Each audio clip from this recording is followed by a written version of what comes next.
আসসালামু আলাইকুম viewers, cooking 24 আওয়ারে আপনাদের স্বাগতম। আজকে নিয়ে এসেছি নতুন একটা রেসিপিটা হলো পাঙ্গাস মাছ দিয়ে আলু বেগুনের ঝোল রেসিপি। তো গাইস, চলুন দেরি না করে দেখে আসি কিভাবে পাঙ্গাস মাছ দিয়ে আলু বেগুনের ঝোল রেসিপিটা খুব সহজেই ভালোভাবে বানানো হয়।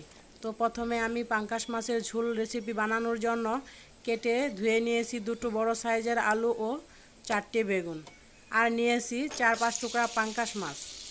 মাছগুলো এখন ভালো করে ভেজে নেব। মাছগুলো ভাজার জন্য দিয়েছি কড়াইতে সামান্য পরিমাণে তেল। তেলটা গরম হয়ে গেলে দিয়ে দিয়েছি মাছগুলো। এখন মাছগুলো আমি উল্টিয়ে নেব।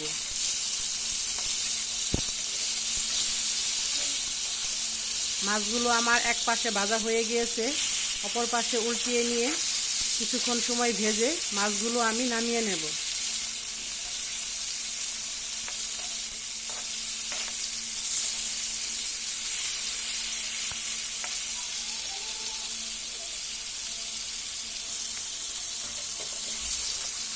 মাছগুলো আমার ভাজা হয়ে গিয়েছে, এখন মাছগুলো আমার উঠিয়ে নেওয়ার পালা। তো মাছগুলো আমি এখন উঠিয়ে নিয়েছি। মাছগুলো উঠানোর পর আমি দিয়ে দেব পরিমাণ মতো তেল।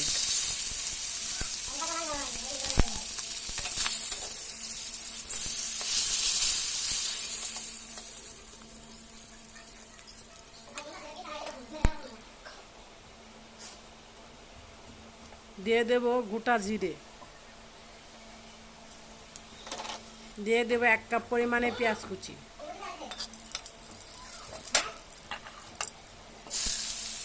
পেঁয়াজটা ভালোভাবে নেড়ে চেড়ে ভেজে নেব।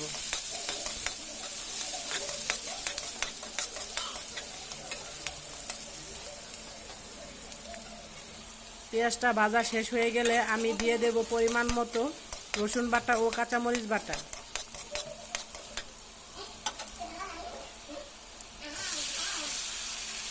কাঁচামরিচ ও রসুন বাটা দেওয়ার পর আবারও নেড়ে চেড়ে ভালো করে ভেজে নেব।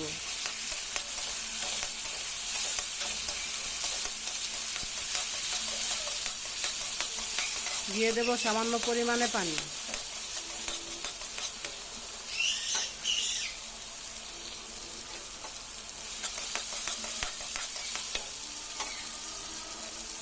পানিটা দিয়ে হালকা নেড়ে চেড়ে দিয়ে দেব পরিমাণ মতো শুকনা মরিচ ও হলুদের গুঁড়া। দিয়ে দেব পরিমাণ মতো সজের গুঁড়া ও জিরার গুঁড়া। দিয়ে দেব স্বাদ মতো লবণ।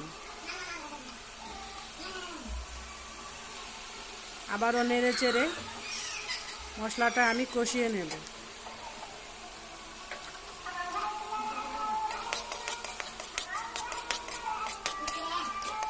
মশলাটা কষানো হয়ে গেলে দিয়ে দেব কেটে ধুয়ে রাখা আলুগুলো।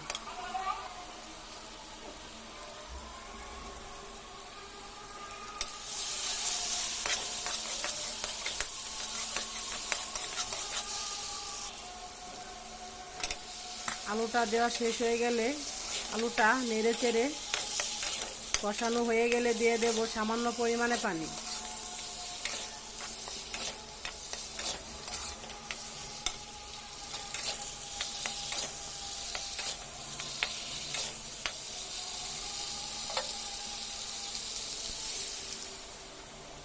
পানিটা দেওয়ার পর নেড়ে চেড়ে ঢাকনা দিয়ে ঢেকে দেব, যেন আলুটা অল্প পরিমাণে সিদ্ধ হয়ে যায়।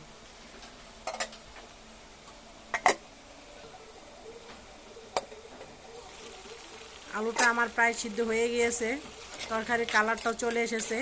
এখন নেড়ে চেড়ে দিয়ে দেব ধুয়ে রাখা বেগুনগুলো।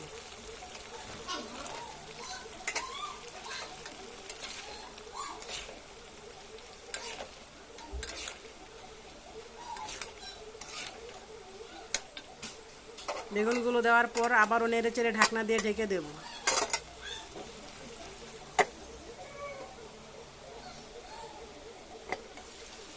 দেখুন গাইস, তরকারিটা আমার পুরোপুরি সিদ্ধ হয়ে গিয়েছে, বেগুনগুলো প্রায় সিদ্ধ হয়ে গিয়েছে।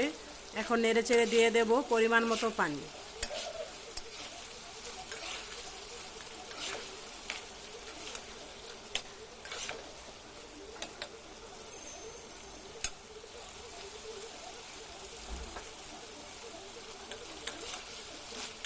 যেহেতু ঝোল রান্না হবে সেক্ষেত্রে পানির পরিমাণটা একটু বেশিই দিবেন।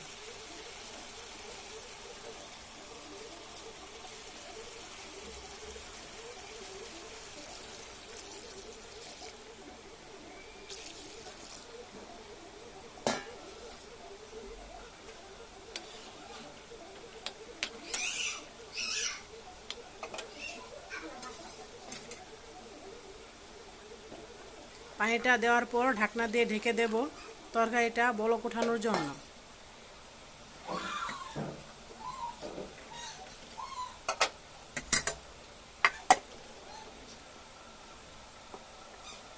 তরকারিটা আমার বলক উঠে গিয়েছে, এখন আমি দিয়ে দেব ভেজে রাখা মাছগুলো।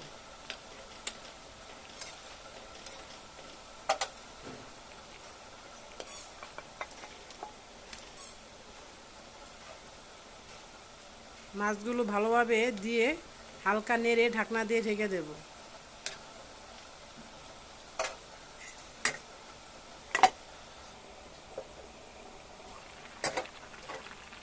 তরকারি আমার কালারটাও চলে এসেছে এবং ঝোলটাও কমে এসেছে। এখন আমি হালকাভাবে আবারও নেড়েচেড়ে ঢেকে দেব।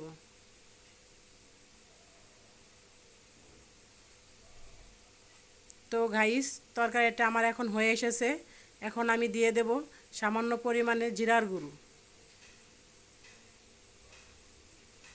জিরার গুঁড়ো দিয়ে হালকাভাবে জাল দিয়ে তরকারিটা নামিয়ে নিলে হয়ে যাবে মজাদার পাঙ্গাস মাছের আলু বেগুনের ঝোল রেসিপি।